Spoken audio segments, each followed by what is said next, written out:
নমস্কার বন্ধুরা, আজকে আমি ঢ্যাঁড়সের তরকারি করে দেখাচ্ছি। প্রথমে আলু ঢ্যাঁড়স সমস্ত কেটে নিয়েছিলাম, আদা বাটা, লঙ্কা বাটা আর ধনে জিরে সমস্ত একসঙ্গে মিশিয়ে নিয়েছিলাম। মশলাটা নিয়ে আর 5 ফোড়ন প্রথমে দেবো তেলেতে।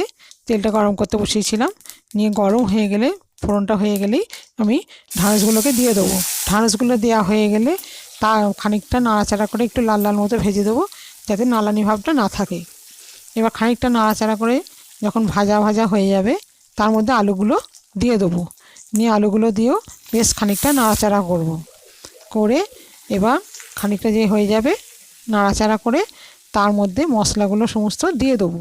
এবার মশলাগুলো দিয়েও ভালো করে কষবো। কষে নিয়ে এবার তারপর ওই মশলার মধ্যে অল্প পরিমাণে একটু জল দেবো। নিয়ে একটু নাড়িয়ে, একটু ভাপ দিয়ে আলুটা ঢ্যাঁড়সটা সেদ্ধ হয়ে গেলে তারপর নামিয়ে গরম গরম পরিবেশন করব।